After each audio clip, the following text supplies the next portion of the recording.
세계 제2차 대전이 발발했을 때 대영 영국 국민들은 깊은 절망과 불안 그리고 두려움에 사로잡혔습니다. 전쟁에는 도저히 승산이 없어 보였고 그때 나치 독일의 점령은 시간 문제로 예측되고 있었습니다. 이런 상황 속에서 대영 제국의 정치 지도자들은 선전포고를 일단 합니다. 전쟁을 선언합니다.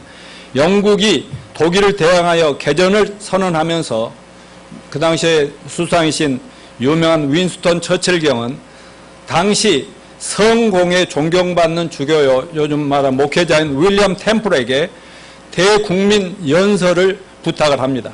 같은 날 대국민 메시지를 하면서 윌리엄 템플은 이렇게 연설을 시작했다고 합니다. 영국 제국 국민 여러분, 지금은 우리가 하나님을 예배할 때입니다. 전쟁은 큰 일입니다. 그러나 예배는 더 큰 일입니다. 만일 우리 국민이 이와 같은 때 진정 하나님을 예배할 수 있다면, 그리고 하나님을 바라보고 그 하나님이 우리와 함께 하는 것을 믿을 수만 있다면 전쟁은 결코 큰 일이 아닙니다. 그리고 우리는 능히 우리가 예배한 하나님의 도우심으로 이 전쟁을 승리할 것입니다. 그 연설 후에 주일날 영국의 모든 교회들에서는 종을 울렸고, 요즘 종 잘 안 치고 종을 울렸고, 교회마다 예배하는 국민들로 인산인해를 이루었다고 합니다. 그리고 과연 대영 제국은 치열한 전선에서 버티고 견뎌냈고 약한 힘이었지만은 마침내 대승리를 거두었다고 합니다. 이것이 또한 예배를 통해서 만나고 체험할 수 있는 하늘나라와 하나님의 영광이라고 믿습니다. 어떤 상황에서든 예배는 성도들의 최우선 순위가 되어야 합니다. 특별히 위기를 만났을 때 우리는 더 잘 모여서 예배 드려야 되겠죠. 우리는 2010년 1월부터, 더 정확하게 말하면 2019년 말부터 코로나 바이러스와 세계 전쟁을 지금까지도 치르고 있는 중입니다. 총성 없는 전쟁으로 오늘 아침 8시경에 그 통계를 보니까 1억 8,162만 9,353 코로나 확진자로 전염병에 걸려서 죽어갈 사람들이란 거죠. 그런가 하면은 사망자가 393만 4,315명, 지금 400만 명에 거의 육박하고 있어요. 이렇게 사상 유례를 찾아보기 힘든 어려운 시기를 지나고 있습니다.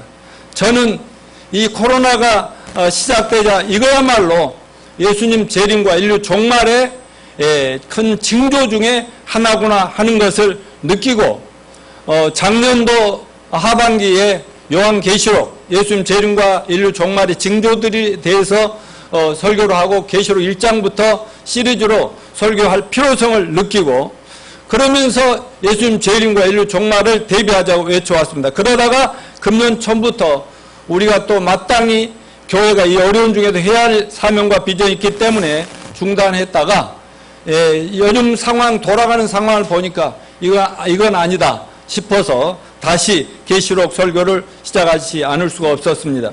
코로나19가 여기저기서 좀 진정되는 것 같더니 다시 코로나 바이러스보다 3배, 6배 더 전염력이 강하다는 영국발, 인도발 변이 바이러스.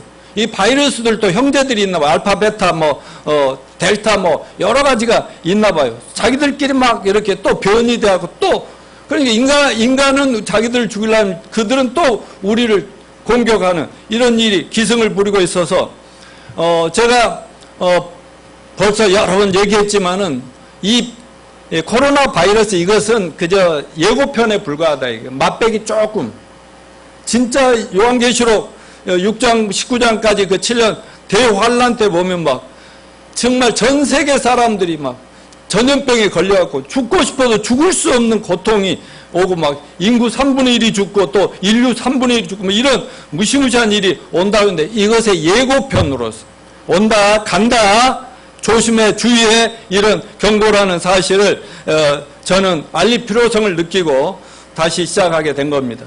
우리 모두 어서 빨리 윌리엄 템플 주교의 말씀대로 이 모든 세계적인 재앙이나 재난들보다 크신 하나님을 더욱 경건하게 예배하며, 또한 예배를 통해서 받은 은혜와 축복들로 하나님이 가장 기뻐하시는 천하보다 귀한 한 영혼의 구원에 우리가 전심 전력을 다한다면 그런 성도들과 교회들은 하나님이 지켜주시고 크게 사용하여 주시리라고 저는 믿습니다.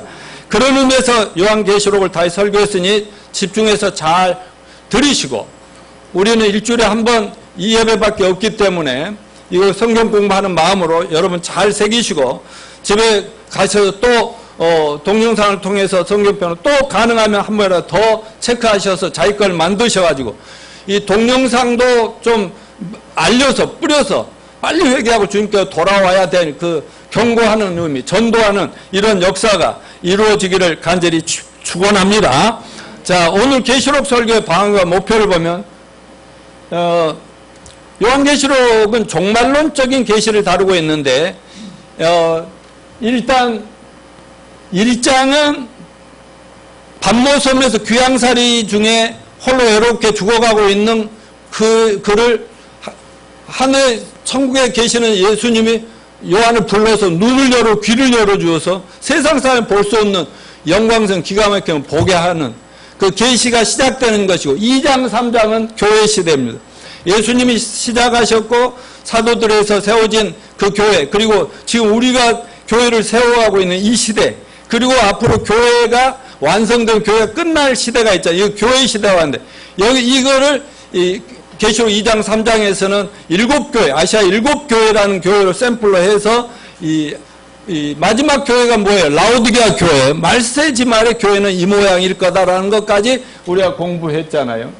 자, 그 다음에 4장과 5장이 있는데 여기에 그림에는 없지만 4장, 5장은 그냥 교회 시대가 끝나면 바로 7년 환란이 오는데, 이게 계시록 6장부터 9장까지는 전부 구체적으로 막 7나팔, 7대접, 7인심판, 7인, 7대접, 이거 나팔심판 이런 것들이 펼쳐질 때마다 7년 동안 무지무지하게, 특별히 후 3년 반에 엄청나게 인류가 멸망으로 간다는 그런 내용이 7년 환란이고, 그럴 때 19장 마지막에 가면 예수님 재림하고 20장에 천년왕국이 오고, 그 다음에 20장 11절부터 15장 보면 이 세상 믿지 않고 죽은 모든 인간을 전부 부활시켜서 지옥 심판에 던져놓고, 그리고 이제 21장 22장에 가면 우리가 지금 사는 이 지구 우주 만물 다 없애버리고 새하늘과 새 땅, 새 예루살렘 성이 짠 하고 나타남으로 요한계시록 전체가 맞춰지지 않습니까? 그런데 문제는 4장 5장이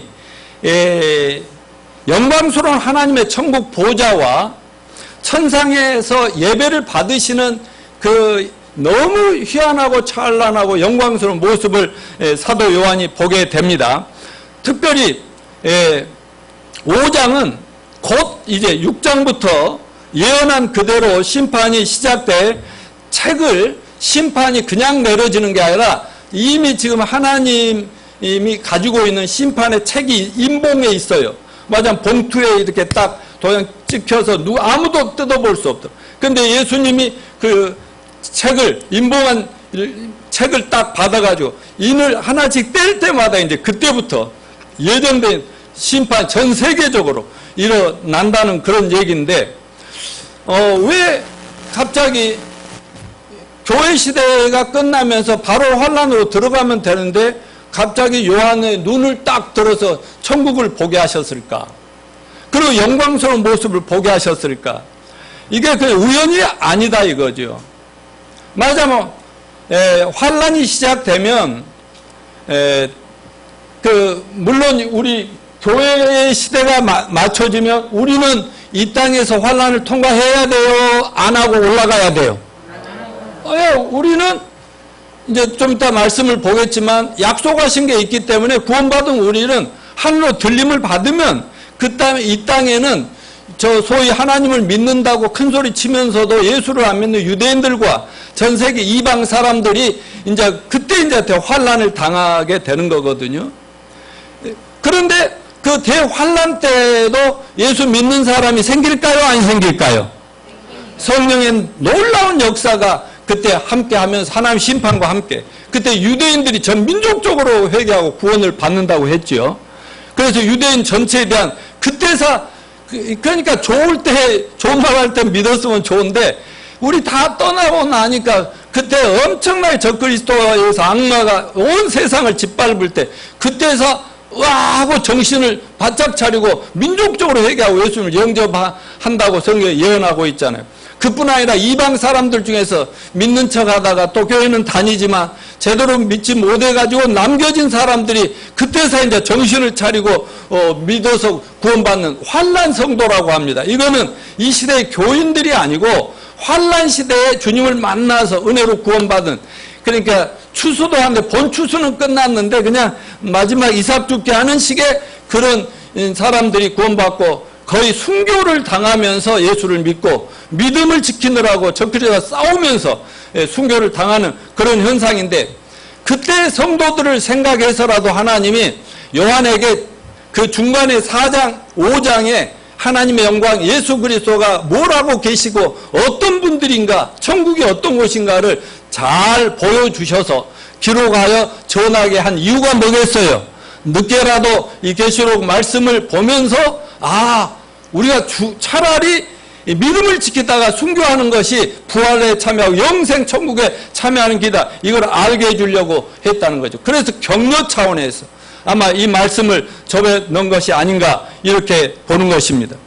이에 대해서 한 신학자는 하늘의 영광을 본 자라야 땅의 비극을 이겨낼 수 있다. 하나님의 영광을 본 자라야 사람됨의 수치와 실패를 극복할 수가 있다 그랬고, A.W. 토저라는 영적 지도자는 그리스도인들의 모든 실패는 예배의 영광을 경험하지 못한 데서 기인한다고 역설을 했습니다. 그래서 계시록 4장 5장을 통해서 사도 요한에게 하늘의 영광을 갑자기 보여주면 땅에 일어날 무서운 교회 시대 그리고 앞으로 쏟아질 환란을 쫙 보여주시다 하다 중간에 딱 천국을 바라보게 만들었다면 놀라운 체험을 한 거죠. 놀라운 체험을 해서 그러고 나니까 자기가 지금 오늘 당장 죽어도 막 no problem, 걱정이 하나도 없다는 이런 마음이 얻게 된 것이거든요. 그래서 천국의 예배 모습을 보면서 오늘날 우리도 기독교인들도 환란을 통과하지 않겠지만 말세가 점점점 가까이 오면 우리에게도 어려움이 있어요, 없어요? 이번에 코로나 때문에 제일 어려움 당한 게 뭐예요? 우리 크리스찬들 아닌가요? 얼마나 알게 모르게 뭐 다 잘하자는 의미겠지만 압박도 받고 어려움을 수없이 겪고 있다고요. 그런데 7년 환란이 가까이 오면 얼마나 더 무섭겠냐고요. 그럴 때도 끝까지 믿음을 지키고 하나님의 사명과 비전을 완수하라고 하는 의미에서 이 말씀을 보여줬다고 저는 믿습니다. 이것을 어떻게 보면 임사체험이라고 할 수 있죠. 잠깐 죽었는지 살았는지 모르는데 자기가 영혼이 몸을 떠나서 천국의 모든 것들을 내세를 보고 와가지고 그때 사람들이 엄청나게 변화되거든요. 그런 임사체험의 책들이 너무너무 많고 저도 여러 사람 만나봤고, 제가 자주 설명했던 하버드 출신의 뇌의학 과학자 이분 알렉산더, 난 천국을 보았다고. 뇌사로 7일간 죽었다가 그러면 거의 이제 회복도 불능인데 기적적으로 일어나고 지금은 뭐 완전히 뇌사 천국의 전도자가 지금 역할을 하고 세계적으로 역사를 하고 있지 않습니까? 그래서 우리 모두가 오늘 그냥 드리는 예배가 정말 하늘에서는 어떤 모습으로 예배가 드려지고 있는지 오늘 이 말씀을 우리가 살펴나갈 때 여러분 더 잘 배우시고 예배의 자세와 태도가 좀 더 발전하여서, 그래서 예배를 드릴 때마다 하나님 영광을 보고 났더니 은혜를 받고 능력을 받았더니 세상이 전혀 무섭지 않는 저와 여러분이 되시길 축원합니다. 그래서 하나님의 뜻을 우리가 잘 수행하는 모든 성도들이 되시길 기도합니다. 자, 다음 주부터 전 대환란 인류 최후 심판인 요한계시록부터 차근차근 설교가 계속 되겠지만 6장부터 본격적으로 인간의 죄로 인하여 타락하고 이제 타락의 극에 달할 때 하나님이 노아 시대를 물로 심판했듯이 더 이상 견딜 수, 하나님도 참다 더 이상 참을 수 없으면 이제 불로 마지막 심판을 하신다고 얘기를 했잖아요. 그런데 요즘 코로나 이 재난은 세상을 볼 때 무시무시한 7년 대환란에 예고편이다. 맛배기로 좀 보여주는다. 여러분 영화 볼 때 예고편 좀 보여주고 그건 전부를 본 게 아니죠. 예고편 보고 얼른 봐야지 하고 영화 보고 그런 것처럼 말이에요. 이렇게 됩니다. 그런 의미에서 성경을 제대로 알고 보면은 이 인류가 살고 있는 지구는 마치 세월호가 침몰하고 있는 거 뻔히 보잖아요. 그러듯이 또 타이타닉호의 침몰을 영화들 보셔서 알겠지만 그게 침몰한데 사람들은 모르는 사이에 그 점점 물이 들어오면서 깔아앉고 있는 그런 상황처럼 지구가 그런 상황이 있다는 것을 기억하시기 바랍니다. 우리는 과연 어떻게 이 역사 속에서 견뎌나갈 것인가를 질문하게 됩니다. 이런 죄악과 비극 속에서 말세지말의 고통 속에서 우리 믿는 자들이 어떻게 이기는 자, 승리하는 자가 될 수 있을까요? 요한일서 5장 4, 5절을 같이 읽겠습니다. 시작.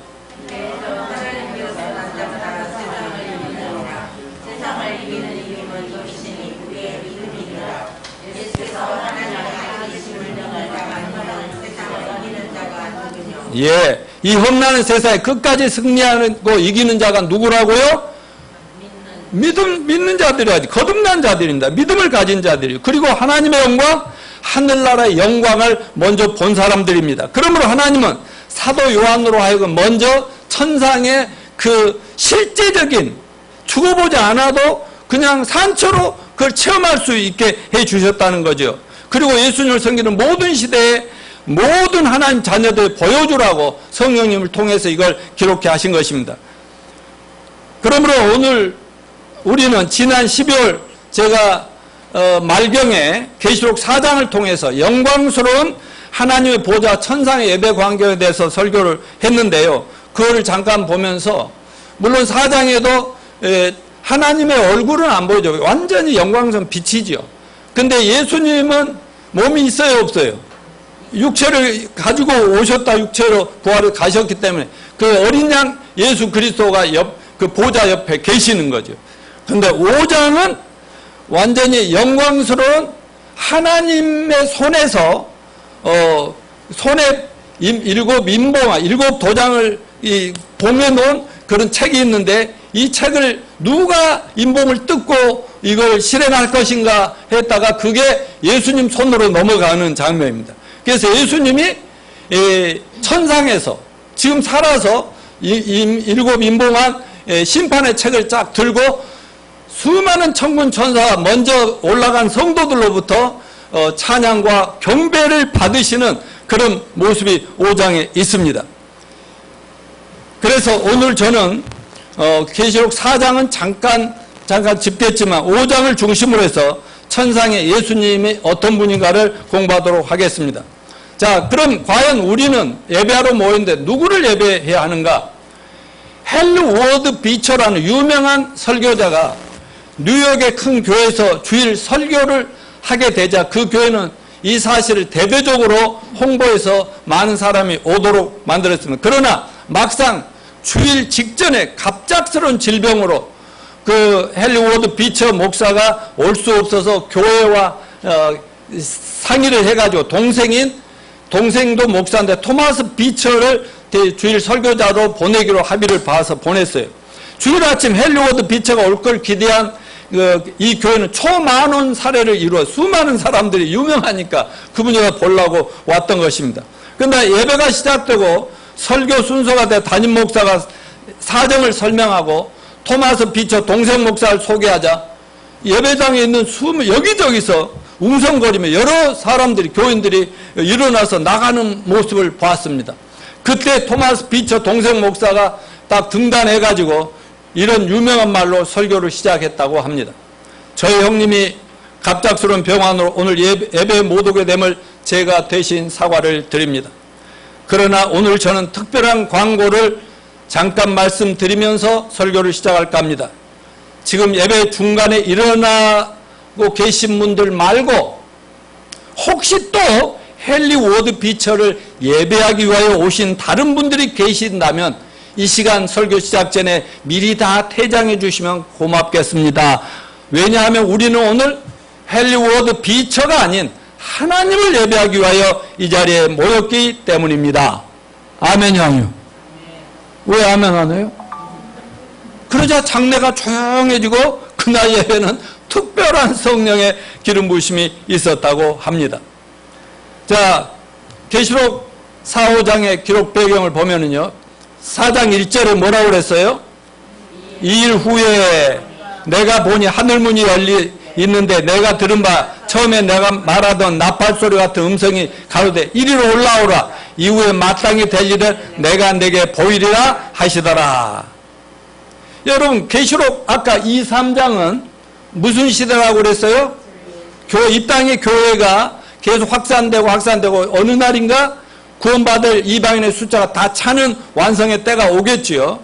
교회 시대인데 갑자기 하늘문을, 교회가 아직 진행되고 있는데 갑자기 딱 하늘문이 열린 그 뜻이 뭐라고 그랬어요? 계시록 4장이지. 이리로 올라오라. 사도 요한이 천국의 초청을 받은 거죠. 이런 임사 체험이라고 하는데, 이런 체험은 아까 이분 알렉산더 그 의사도 마찬가지고 수많은 임사 체험자들이 있고, 사도 바울이 체험한 고린도후서의 신비한 체험과도 비슷하다고 보면 되겠습니다. 자, 고린도후서 12장 1절로 4절 사도 바울의 임사 체험을 한번 볼까요? 시작. 무익하나마 내가 부득불 자랑하노니 주의 환상과 계시를 말하리라. 내가 그리스도 안에 있는 한 사람을 아노니 그는 14년 전에 셋째 하늘에 이끌려 간 자라. 그가 몸 안에 있었는지 몸 밖에 있었는지 나는 모르거니와 하나님은 아시느니라. 내가 이런 사람을 아노니 그가 몸 안에 있었는지 몸 밖에 있었는지 나는 모르거니와 하나님은 아시느니라. 그가 낙원으로 이끌려가서 말로 표현할 수 없는 말을 들었으니 사람이 가히 이르지 못할 말이로다. 맞아, 놀라운 신기한 체험을 보고 온 거예요. 근데 14년 동안 이걸 뭐 자랑할 수가 없어서. 그래서 사도 요한은 제가 이제 다음에 한번 또 보여주겠죠. 우리 이한이가 주일학교 설교를, 바울 설교를 듣고 와서 집에서 노이한 목사가 가족들을 모아놓고 설교하는 내용이 나오는데요. 그때 기도할 때 보니까 우리가 언제든지 죽을 수 있음을 감사합니다 하면서요. 근데 이 사도 바울은 그걸 보고 나니 14년 전에 그 어마어마한 거 14년 동안 입도 못 열고 있다가 그 기록하고 누구라고 말도 안 했어요. 근데 사실 자기 얘기거든. 그러니까 오히려 너무 이 세상에 막 복음 전하고 세계 선교하는데 고통스러우니까 차라리 얼른 죽으면 좋겠다. 왜 죽으면 천국 가면 너무 기가 막힌 세상을 봤기 때문에 그랬잖아요. 이와 같이 이런 체험을 하는 자는 그 삶이, 신앙과 삶이 완전하게 변화되는 겁니다. 또한 4장 1절에 내가 말한 나팔 소리와 같은 음성이 가로되 이리로 올라오라, 이리로 올라오라. 여러분, 이 말씀은 요한에게 잠깐 올라오라. 2일 후라고 하는 것은 2장, 3장이 끝나면서 2일 후에 일어나는 일이고 6장, 7장으로 쫙 간다는 거 기억하시고요. 그러니까 마지막 지상의 교회가 완성될 때 7년 대환란이 닥치는데 아마 그때 환란이 시작되기 전에 하나님께서 교회가 다 됐다고 보면 올라오라 하는 그것의 예표나 그게 하나의 모형으로 우리가 해석을 합니다. 자, 그러면 사도 바울을 통해서 하나님이 약속하신 구원받은 성도들이 어떻게 되는가를 한번 같이 읽어봅시다. 데살로니가서 4장 16절 시작. 주께서 호령과 천사장의 소리와 하나님 나팔로 친히 하늘로 쫓아 강림하시리니 그리스도 안에서 죽은 자들이 먼저 일어나고 그 후에 살아남은 자도 저희와 함께 구름소로 끌어올려 공중에서 주를 영접하게 하시리니 그리하여 우리가 항상 주와 함께 있으리라. 자, 고린도전서 15장 51절 시작. 보라, 내가 너희에게 비밀을 말은 우리가 다 잠잘 것이 아니오 마지막 나팔에 순식간에 호련히 변화하리니 나팔 소리가 나며 죽은 자들이 썩지 아니할 것으로 다시 살고 우리도 변화되리라. 이건 뭐예요? 하늘에서는 지금 이 땅을, 교회를 보면서 저 오늘 전 세계적으로 어디서 몇 명이 구원받았는가, 하늘나라 생명책에 몇 명 됐는가, 하나님이 생각하는, 우리는 몇 명이 구원받아야 될지 우리는 모릅니다. 우리는 꾸준히 주님이 부를 때까지 하면 되는 건데 하나님은 다 계산하고 있을 거 아니겠어요? 그래서 교회가 됐다 할 때 올라오라 하면은 이미 예수 잘 믿고 살다가 죽어서 무덤에 시체가 되고 흙이 된 성도들이나 지금 살아서 예배하던 성도들이나 아니면 살아있는 일하던 성도들이 순식간에 변화돼서 어디로 올라간다고요? 하늘로 끌어 올라가서 주님을 만나서 영생 복락을 누리리라. 믿으십니까? 그러니까 주님의 마지막 나팔 소리가 울려 퍼질 때 이제 됐다 얘들아 올라와라 고생 많았어 이제는 안식의 시간이 왔다 하면은 쫙 올라갈 때 여기 한 명도 남지 않게 되시길 축원합니다. 자, 오늘 본문의 핵심 내용을 보면 하나님으로부터 심판의 책을 받아 들고 경배를 받으신 어린 양 예수 그리스도의 얘기예요. 6장부터 19장까지는 대환란에 마태복음 24장에 예수님도 얘기했던 전무후무한 역사적으로 없는 대환란이 그 계시록 6장부터 19장에 너무 디테일하고 자세하게 나와 있어요. 그래서 믿지 않는 사람들이나 많은 기독교인들도 이거 너무 어렵고 힘들고 또 한날 그 죽고 막 무섭고 이런 얘기 많이 잘 안 보는데 이 코로나 팬데믹을 통해서 저는 하나님의 어떤 특별한 역사가 있다고 저는 믿습니다. 그래서 우리는 빨리 이 하나님의 계획대로 교회들이 완성돼서 그 완성시키는 일에 저는 금년도 1월부터 여러분에게 계속 호소를 했는데 천하가 그냥 한 영혼이라도 다 같이 전도합시다. 그래서 교회 완성에 뭔가 도움이 되는 성도들이 되시길 바랍니다. 그렇게 하고 빨리 가서 천국에서 예수님 만나고 싶어요? 안 만나고 싶어요? 또 천국 가서 하나님 영광스럽게 예배하고 싶습니까? 안 하고 싶습니까? 근데 예수님 빨리 오시면 좋겠어요? 안 오시면 좋겠어요? 아직도 세상에 너무 미련이 많습니까? 할 일이 많습니까? 아니요. 그런 분도 있지만 젊은이들은 그것이 아니거든요. 근데 왜 주님이 빨리 안 오실까요? 이렇게 교회들이 고통받고 핍박받고 압박받는데도 왜 안 오실까요? 아직도 이 세상에 구원받을 영혼들이 남아있기 때문에 그렇다는 거 아니겠습니까? 아멘.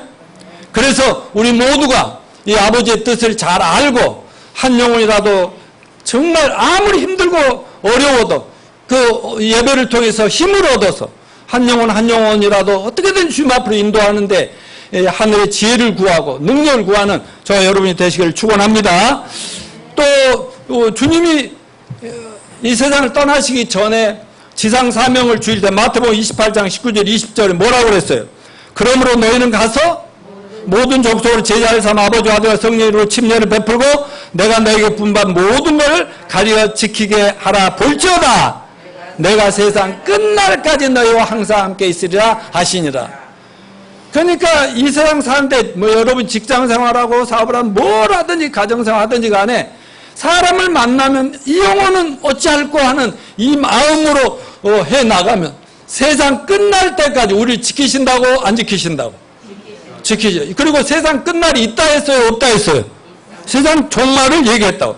또 주님이 마태복음 24장 14절에 약속했습니다. 시작. 이 천국 복음이 모든 민족에게 증언되기 위하여 온 세상에 전파되리니 그제야 끝이 오리라. 복음이 온 땅에 제대로 전파되고 아직도 복음을 들어야 할 영혼들이 이 세상에 너무 많다는 것을 알아야 된다고요. 그러니까 우리가 견디면서 어떻게든 힘을 얻어서 그 사명을 잘 감당하게 되시길 바랍니다. 자, 우리가 계시록을 통해 오늘 본문을 통해 배울 예배의 대상이 누구죠? 계시록 4, 5장을 보면 예배의 대상은 성부와 성자와 성령 하나님이십니다. 4장은 천국 보좌의 영광스러운 빛으로 등장해 감히 얼굴 그 빛을 쳐다볼 수도 없는 만큼 그 영광스러운 성부 하나님께 초점이 맞춰 있고 5장 오늘 우리가 읽었던 5장은 그 바로 보좌 우편에서 심판의 책을 들고선 예수 그리스도 어린 양이라고 해요. 어린 양 예수 그리스도께 초점이 맞춰져 있습니다. 그리고 성령께서는 이 말씀을 받는 사도 요한을 감동하면서 그냥 천국을 온 넷의 영계를 충만하게 역사하고 있었던 것입니다. 그러므로 우리가 예배 드릴 때 여기서 예배 드릴 때나 집에서나 어디서나 예배 드릴 때 항상 내 예배의 대상은 성부, 성자, 성령님이라는 걸 절대로 잊지 마시길 바랍니다. 그래서 지금부터 본문을 통해서 예배의 경배 대상인 예수 그리스도가 어떤 분인가 하는 것을 몇 가지 살펴보겠습니다. 첫째, 읽어주세요. 우리 예배 대상은 누구예요? 만물을 통치하시는 왕중왕이신 하나님. 자, 계시록 4장 2절 읽습니다. 시작. 내가 곧 성령에 감동하였더니 보라 하늘의 보좌를 베풀었고 그 보좌 위에 앉으신 이가 있는데, 여기 보좌라는 말 명령 5장 1절 내가 보매 보좌에 앉으시니 오른손에 책이 있으니 안팎으로 쏘고 7인으로 봉하였다. 도장 빵빵 찍어서 아무나 못 열겠다. 5장 6절 또 내가 보니 보좌와 내 생물을 넘겨주세요. 장로들 사이에 어린 양이 섰는데 일찍 죽임을 당한 것 같더라. 7뿔과 7눈이 있으니 이 눈은 온 땅에 보내심을 입은 하나님의 7영이더라. 어린 양이 나와서 보호자에 앉으신 오른손에 책을 취하시니라. 계시록 5장 13절 내가 또 들으니 하늘 위와 땅 위와 땅 아래와 바다 위와 또 가운데 모든 만물이 가로되 보호자에 앉으시니와 어린 양에게 찬송과 존귀와 영광과 능력을 세세토록 돌릴지어다 하니. 자, 이사의 말씀에서 보좌라는 말씀이 나오는데 계시록에 보좌라는 말만, 하나님의 보좌, 보좌라는 말 46번이 나오거든요. 여러분, 보좌가 뭐예요? 왕이나 황제가 대통령이 앉는 그 자리를 보좌라고 하지 않습니까? 옛날에 그 왕시대를 생각하면 됩니다. 그러면 하늘의 보좌에 앉으셨다면 우주를 만드신 그 왕 중의 왕께서 정말 우주를 통치하시고 주관하시고 계시는 그 자리다, 이걸 볼 수 있어요. 여러분, 하나님 우주를 통치하면 나를 통치하십니다. 해를 다스리시고 달을 움직이시고 별도 움직이시고. 그러면 요즘 우리의 심장을 뛰게 하시는 분이 누구죠? 그분도 하나님이심을 믿으시기 바랍니다. 그러므로 우주 만물의 통치자, 온 세상의 통치자 하나님을 어찌 제대로 알면 경배하지 않을 수가 있겠습니까? 요한계시록 전체 메시지는 하나님의 심판과 잃어버린 인류와 하나님 나라 완전한 회복을 얘기하고, 계시록 마지막 21장 22장에 보면 완전하게 돼버리잖아요.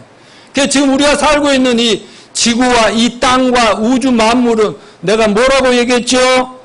영화 찍을 때 뭐라고 그랬어요? 세트장이라고 그랬죠?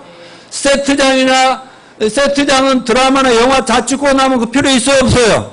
필요 없어요. 그런 것처럼 하나님의 계획과 목적 이룰 때까지만 이 세계가 필요하고, 전부 21장 되면 옛날 건 다 없애버리고 새하늘과 새 땅 새 예루살렘 이렇게 전개가 되고 있지 않습니까? 자, 첫째는 이제 온 우주를 통치하시는 분 예수님은. 두 번째, 예수님은 누구예요? 만물을 창조하신 하나님이다. 계시록 4장 11절 시작. 우리 주 하나님의 영광과 존귀와 능력을 받으시는 것이 합당하오니 주께서 만물을 지으신지라. 만물이 주의 뜻대로 있었고 또 지으심을 받았나이다 하다. 이러면서 천군천사들과 장로들과 먼저 간 성도들이 그냥 이렇게 엎드려 지금 영광을 돌리고 있잖아요. 왜 하나님께서는 우리의 영광과 존귀와 찬양을 받으시기 합당하시다고요? 만물을 창조하셨기 때문에, 인간인 우리까지 만드셨기 때문에. 그래서 이 세상 만물은 하나님 뜻대로 있고 하나님 뜻대로 유지다, 하나님 뜻대로 없어지는 거예요. 그래서 지금 누가 이 우주를 움직이고 계신다고요? 하나님이 움직이고 계시잖아요. 그분이 우리 아버지시니까 우리는 신나는 거 아니겠어요? 그런데 이 계시록 4장의 보좌에 앉으신 그 엄청난 분이 누구냐? 자, 신약성경 요한복음 1장 1절로 3절 14절을 보면 요한이 이렇게 설명을 합니다. 시작. 태초에 말씀이 계시나 이 말씀이 하나님과 함께 계셨으니 이 말씀은 곧 하나님이시나 그가 태초에 하나님과 함께 계셨고 만물이 그로 말미암아 지은 바 되었으니 지은 것이 하나도 그가 없이 된 것이 없느니라. 여기서 그가 누구예요? 말씀이신 하나님. 근데 창조주 하나님, 그분이 말씀이고 말씀이신 하나님이 이 우주 만물을, 인간을 다 지었다 이거잖아요. 근데 14절을 보면 그분이 누군가 명확하게 드러나죠. 시작. 말씀이 육신이 되어 우리 가운데 거하시며 우리가 그의 영광을 보니 아버지의 독생자의 영광이요 은혜와 진리가 충만하더라. 누구 얘기예요? 2000년 전에, 우리가 태어나기도 전에 이 세상에 사람 몸으로, 마리아 몸으로 마음껏 태어나서 33년 살다가 십자가에서 저와 여러분 우리 인류의 죄를 다 담당하시고 피 흘려 죽으시고 우리 모든 죄를 깨끗하게 속죄해버리시고 청산해버리시고 살면 부활해서 40일 계속 하늘로 올라가신 그 예수님 얘기 아닙니까? 그러니까 그때 예수님이 비록 인간의 몸, 우리 몸과 똑같은 연약한 몸으로 오셨지만 그분을 보고 인노라면 어떻게 보인다고 했어요? 하나님의 영광을 보여. 은혜와 진리가 충만해. 그래서 수많은 사람이 엎드리고 따르고, 그래서 여호와 하나님을 구약을 믿는 그 유대인들은 오히려 예수님을 핍박하고 죽. 왜? 믿어도 엉터리로 마음속에 영적인 게 없고 세상밖에 없어서 그 모양이다 이거예요. 그래서 예수님은 만물의 창조자이심을 아시고 경배합시다. 세 번째, 우리 예배 대상은 누구예요? 만물을 심판하시는 하나님. 아까 처음부터 얘기했죠. 5장, 계시록 5장의 핵심이 뭐라고요? 예수님 손에 뭐가 들려있어요? 7 도장을 딱딱 찍어서 아무나 풀 수 없도록 봉투 하나를 열 때마다 그 열 권리가 누구냐 이거죠. 자, 5장 1절 볼까요? 내가 보매 보좌에 앉으신 이 오른손에 책이 있으니 안팎으로 썼고 7인으로 봉하였더라. 열 사람이 없어요. 모든 사람은 다 심판을 받아야 돼요. 왜? 죄를 범했기 때문에. 단 한 사람이 있어. 한 사람이. 그분이 바로 심판자가 되시는데 5장 3, 4절 다시 읽습니다. 하늘 위에나 땅 위나 땅 아래 너희 책을 펴거나 보거나 할 리가 없더라. 이 책을 펴거나 보거나 하기에 합당한 자가 보이지 않도록 내가 크게 울었더니, 요한이 방금 울었어요. 도대체 그 비밀이 뭐예요? 누가 그걸 열 거예요? 그랬더니 답이 5장 5절에 봅니다. 시작. 장로 중에 하나가 내게 말하되 울지 말라. 유다 지파의 사자 다윗의 뿌리가 이어서 이 책과 그 7인을 떼시리라 하더라. 여기서 장로는 천국에 있는 장로예요. 하나님 보좌 우편에서 하나님을 받드는. 근데 다윗의 유다 지파 다윗의 뿌리가 뭐예요? 예수님은 유대인이잖아요. 거의 다윗의 후손으로 이렇게 해서 핏줄을 타고 태어났다는 거죠. 그게 이제 2000년 마리아 몸을 통해 오셨던 예수 그리스도. 그분이 이 심판의 책을 집행하리라, 때리라 이렇게 얘기했어요. 물론 하나님이 심판자인데 예수님이 심판의 책을 떼기 합당하시다 그랬어요. 또 요한복음 5장 22절에 보면요. 같이 읽어볼까요? 아버지께서 아무도 심판하지 아니하시고 심판을 다 아들에게 맡기셨다. 심판을 누구에게 맡겼어? 하나님 아버지가? 아들 예수에게 다 맡겼다. 마태복음 28장 18절에도 뭐라 해서 하늘과 땅의 모든 권세를 내게 주셨으니 그러므로 너희는 가서 나를 알리라. 그래서 구원하라. 이랬잖아요. 그러니까 정말 예수 그리스도는 그분의 그 존재 자체로서 영광을 받게 합당하시죠.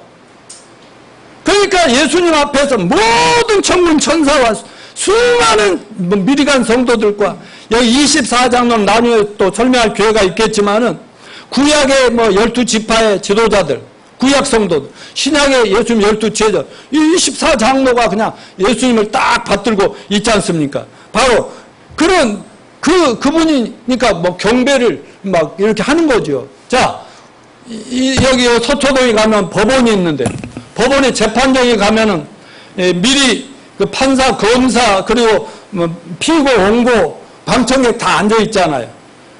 언제까지 앉아 있어요?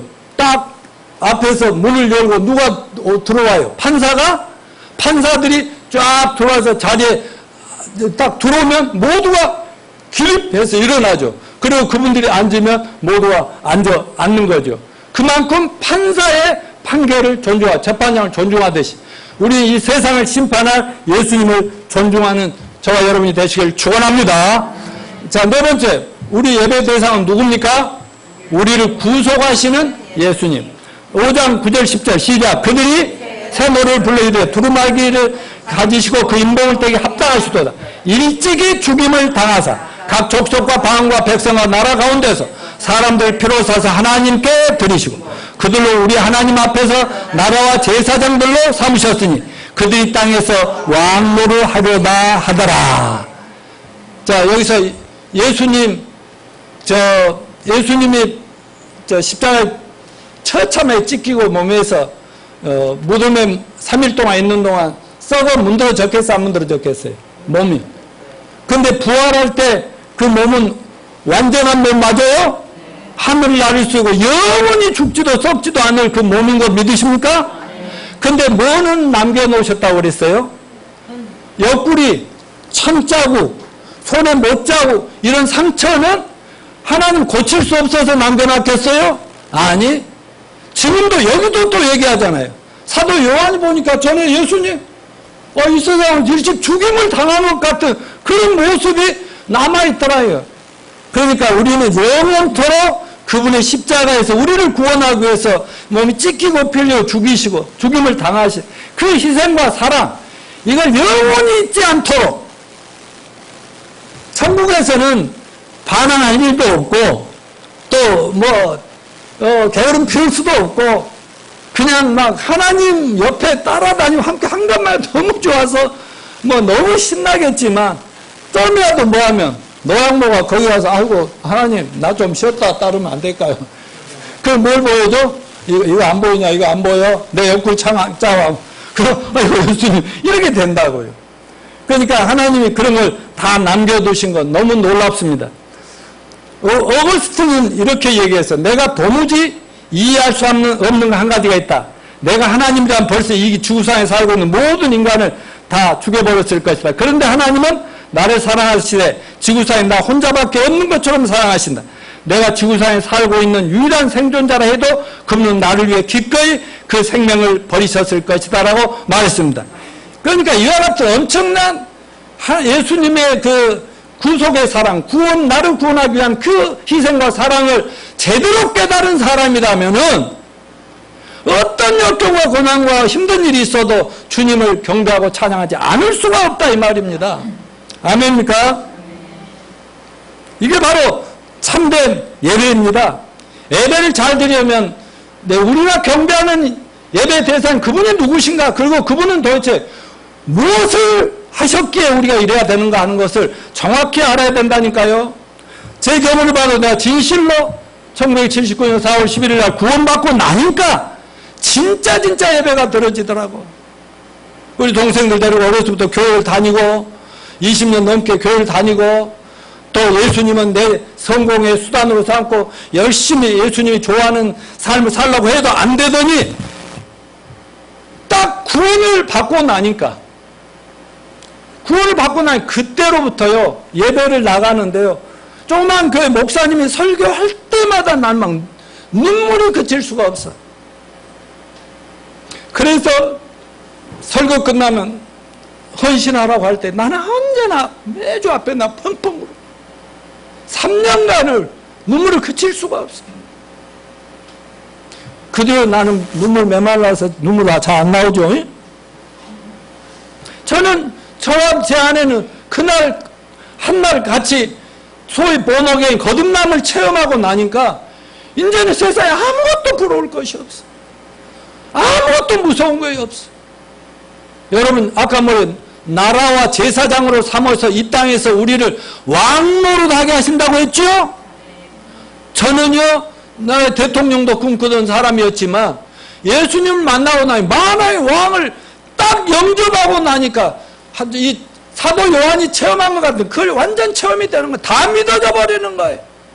그렇게 연구하고 상담하고 물어봐도 안 알려주는데 그 목사님하고 복음을 딱 한 2시간 하고 나니까 성령이 임하신 거 다 받는 거. 그때부터는요 정치고 뭐가 아무것도 부럽지 않아요. 지금 제가 바이든 대통령이 부럽겠어요. 문재인 대통령이 전부는 내가 축복해야 될 대상이지. 나는 저들이 아무도 누가 해도 내가 축복하고 잘하기를 기도해 줄 뿐이에요. 그러나 하나님은 언제든지 우리를 통해서 세상을 변화시키고 바로 가게 한다는 것을 잊지 마시길 바랍니다. 우리는 왕 같은 제사장들입니다. 자, 그러면 이제 좀 시간 전략을 위해서요. 참된 예배의 2가지 결과만 넘겨주십시오. 이걸 말씀드리고 마무리할까 합니다. 자, 우리가 참된 예배를 끊임없이 이렇게 계속 집에서나 여기서나 교회에서나 자주 드리면서 누구를 봐야 된다고 그랬어요? 예수 그리스도가 천국에서 살아서 우리를 응원하고 경배 받으시고 있다는 거, 그리고 어서 오실 날을 기다리는 거 잊지 맙시다. 그러면은 우리가 누구를 닮아가게 됩니까? 예수 그리스도를 닮아가게 되는 겁니다. 우리는 뭘 바라보고 사느냐에 따라서 바로 그 대상을 닮아가게 되어 있는 것입니다. 부부가 오래 살다 보면 닮는다고 제가 6월달까지 계속 얘기했잖아요. 나중에 눈 깜빡거리는 것까지 안다고요. 얼마 전에 미국의 우리 큰딸 오란이가 지 동생 노하늘 집사하고 이제 가까이에서 2년 이상 이렇게 같이 만나고 자꾸 살다 보니까 한 번은 전화했고, 아빠, 아들을 보니까 아빠의 모습이 계속 여기저기서 계속 드러나는 거예요. 그래서 내가 생각할 때 나하고 전혀 달라야 그랬거든요. 아니 그런데 가만히 생각하면 40년을 아빠 앞에서 설교 듣고 보고 듣고 맨날 그렇게 사니까 알게 모르게 조금 닮았었겠어요? 안 닮았겠어요? 나는 영광이죠. 내가 날 좀 닮았다면 영광이죠. 근데 아무튼 닮아간다 이거. 그러니까 우리 예수님을 늘 바라보고, 성경을 통해서 바라보고, 큐티하면서 바라보고, 그냥 기도하면서 바라보면서 여러분 예수님을 많이 닮으신 여러분 되시기를 바랍니다. 두 번째는 이 세상을 대결할 수 있는 진정한 용기를 얻게 될 것입니다. 사도 요한이 이 계시록을 전부 보고 하늘에서 일어날 일, 이 땅에서 앞으로 일어날 모든 걸 보고 나니까 어떤 줄 아세요? 근데 죽을 줄 알았거든요. 그 반모 섬에서. 근데 하나님이 기회를 주었고 다시 돌아와서 목회를 끝까지 하다가 천국에 갔다는 걸 알아야 됩니다. 그리고 이런 사실을 아는 사람들은 이 코로나 이거 이길 수 있어요, 없어요? 우리 성도님들은 이 코로나 기간에도 충성스럽게 그 자리에 지켜주시고, 또 아무도 코로나 때문에 예배를 못 오거나 이런 분이 없었던 것 너무너무 감사드립니다. 앞으로 더 무서운 것들이 올지라도 우리는 예배를 통해서, 이 모임을 통해서, 성경을 통해서 힘을 얻고 능력을 얻고 용기를 얻어서 담대히 전진하시는 저와 여러분이 되시기를 축원합니다.